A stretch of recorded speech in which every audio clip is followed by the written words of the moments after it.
Veronica presents the AI Repertory Theatre's production of Neworld Papers. Book 1, The Historian's Tale, by K.B. Shaw.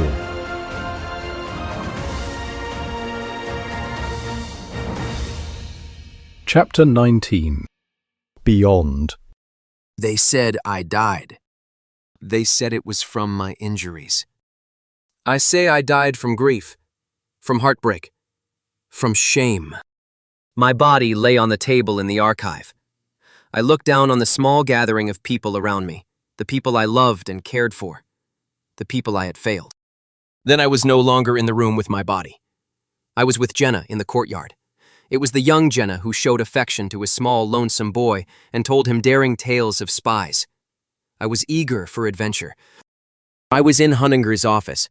He pulled a small bag from his desk drawer, loosened the drawstring, and spilled out a pile of coins. I was filled with rage. Bedford was leading me through a maze of hanging carcasses. I was afraid. I screamed in voiceless terror when I saw Jenna's body hanging like a slab of meat. I was holding the pistol to Brennan's head. Voices urged me on. Pull the trigger, pull the trigger, pull it. I was horrified by the very idea that I wanted to kill the man. Or to defend, said Annika. Or to defend. Theodore was standing by the terrace railing. Behind him, the rift water roared toward the falls. Suddenly, his throat gaped open and blood flowed down his neck. He tumbled backward over the railing, plunging into the river below. The rift water flowed red as 100 bodies were swept downriver. I floated in a void. I neither saw nor heard anyone or anything, but I felt as if I were being judged. I knew I deserved to die. I wanted to die. There was heaviness in my chest. Again. Then again. My body was lying on the table in the archive. The tabletop was alive with graphs and numbers and charts of the human body. Bedford was kneeling on the table next to me, his hands, one over the other, pressed on my chest. A video displayed next to my head, showing a man doing the same thing Bedford was doing to me. Don't die on me, lad. We need you. Need. The word tugged on me. It wouldn't let me pass on. come back. I love you. I can't go on without you. Love. I felt it in the deepest recesses of my con. It radiated from every person in the room like the rays of Sol Major. With a start, I opened my eyes and took a deep gulp of air. They said I died. I say I was reborn. You have the captain to thank, not me. When the aviary notified us of your condition, the captain said to bring you here. So I took a cart, intercepted the twins, and diverted them. Thank you anyway, I said weakly. I felt a squeeze of my hand and knew that Addie was holding it. I couldn't lift my head to see her, so I had to settle for the comforting warmth of her touch. Anytime, lad. Now rest a while. Then we'll take you to your pod where you can recuperate. But we need to talk. You're too weak. It can wait a day or two. It can't. But I knew that I was too weak to tell the story. My coat. Where's my coat? Here, Said Lenore, handing it to her father. Inside pocket, the papers. Read them. When next I woke, the archive was dim, and I was alone with Addie. My head was on a pillow, and my body was covered with a blanket. She was sitting with her head resting on her arms, asleep at the table. I stirred. She awoke. How you feeling? She asked. Not good, but better. You need to drink some water. Can you sit up? She put her hands under my shoulders and helped me up. Set on the table at my feet were 2 pitchers, some cups, and several bowls filled with fresh fruit and vegetables. What would you prefer, water or fresh tomato juice? Tomato juice?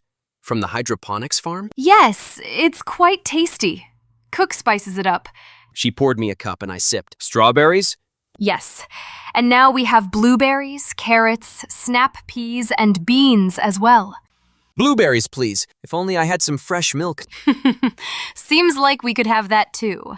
Randall says he can grow us some cows. Imagine that. But it would take a cycle for them to mature. She ate with me and we talked. She told me that I had a concussion, several broken ribs, and extensive bruises. She told me how the twins had laced the bottoms of their coats together to make a sling to carry me in, using the arms as handles. She told me what she and Joe had learned here in the archive. She told me that our little group had read the papers and were assembling a team to make handwritten copies and distribute them to the others. Then, she began to cry. Do you hate me now? Why would I? He's my grandfather. The monster who killed Jenna is my grandfather. Brennan blood flows in my veins. As does Greer blood. What if I'm as mad as he is? You aren't. Did he kill my father? No way to know for sure, but I think he did or had someone do it for him. And Mother? Probably, We need to kill him. said Aiden. We need to kill grandfather. We do, I said, surprised by my cold determination. I dreaded the day I returned to the Commons, but I was eager to get back to work. I had been transported to my pod and confined there for almost 2 weeks, not even leaving our cottage to talk with Lenore, Joe, or the twins. The morning of my release finally came, There's work to be done. said Addie, slapping me on the behind as she got out of bed and crossed to the bath. People to see. Decisions to be made. She threw a towel at me. So get off your lazy arse, clean yourself up, and come do your part. I heard the shower turn on. I swung my legs over the edge of the bed and sat up. My entire midsection ached. I was a little lightheaded when I stood, but I made my way to the bath. The mirror showed that the bruising was changing colors, fading, as was my black eye. I was going to have a small scar on my right cheek, It'll give you character. said Addie after I had seen myself in the mirror for the first time. The warm shower was now relaxing instead of causing painful stings, Joe and the others got an early start. said Addie as she tenderly bathed my back. They left us the cart. I turned to face her. That was thoughtful, but I'd like to walk if you don't mind. I pulled her close and we kissed. How can I face the twins when they ask why I didn't save their sister? Addie and I walked arm in arm to the Commons. The closer we got, the faster my heart beat. Whenever we passed people, they'd stop in their tracks and look at me. I tightened my hold on Addie's arm, feeling more and more ashamed that I'd failed everyone. When we entered the square, the people sitting closest whispered my name to those next to them, then stood. I heard my name drift through the crowd like a breeze through the trees. In a growing wave, they all stood. I noticed that some held a copy of the papers in their hands. The same thing happened as we entered the mess. People parted to let us through as we made our way to the serving line. Some reached out to gently touch me, murmuring kind words and blessings as I passed. I tingled with the realization that I was being offered their kindness, their respect. Holding back tears, I stopped in the middle of the mess and surveyed the room. Every table had at least one copy of the papers. I don't deserve this, I said. Sit down, please. As they settled in their seats, my gaze landed on Toby and Sean, who were sitting off to one side with Joe. I failed you, No, you didn't, little brother. said Toby. You did all that you could, said Sean. I should have killed the Skriel. I failed you all. The Chancellor and his dark men know about the passages to the basin. They're going to excavate the manor ruins. I've doomed us, You got the word out. shouted Frank Bianchi, leader of the Right to Know group. It was more than his cohorts who voiced their agreement, You forced our hand, lad. boomed Bedford, who had just entered with the missus. But we needed to be pushed off the fence one way or the other. We have all talked and planned while you were recuperating. Lenore and Percy are already topside. They're going to make contact with the guildsmen and franchisers, try to organize them, set up a network of eyes and ears. My friends and I will be going topside to fan out over Neworld Said Frank Bianchi. and spread the historian's tale. It's a version of truth that we can all agree on, that the people can rally behind. And Brennan's plan to excavate? We're going to give them the basin. It will take them cycles to figure things out. But they'll find the quarters. He held up a hand to silence me. The builder's guides are showing us how to create directed explosives that will bring down the antechamber and the passage to the quarters, including part of the basin warehouse, sealing the connection between the two. We can live in the quarters indefinitely, Said Melissa, who was standing behind me. We've already planted crops of wheat, oats, barley, rice, cotton, and corn.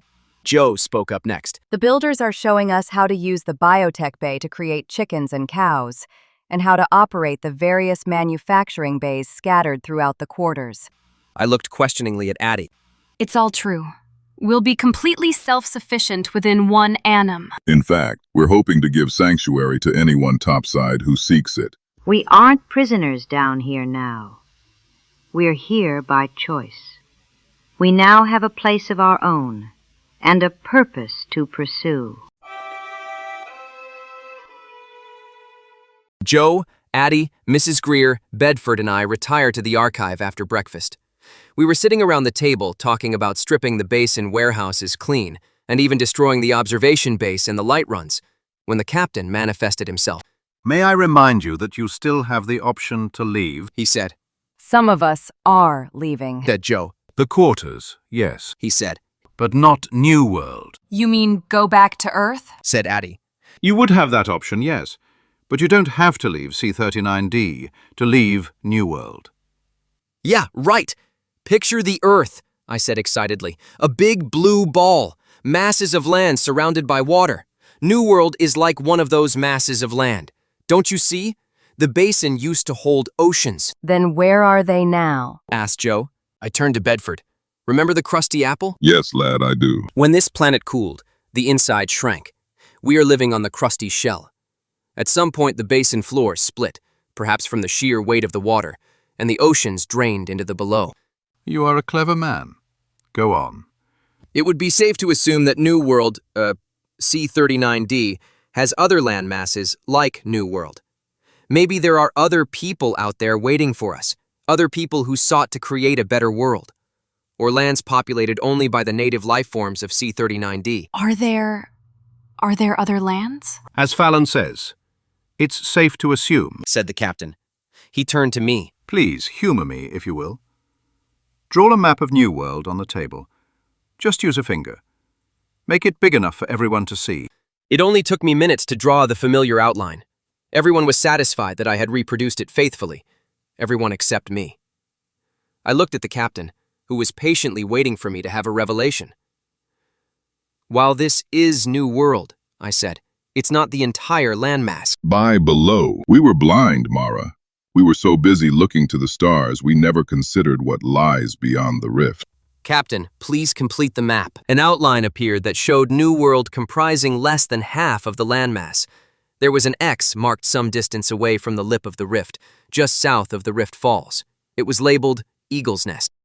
What will we find there? I asked, tapping the X. The captain paused to survey the team before he replied. Answers. We hope you enjoyed AIRT's production of Neworld Papers, Book 1, The Historian's Tale, by KB Shaw. You can find more of our productions on your favorite podcast service. Just search for the Veronica Presents channel.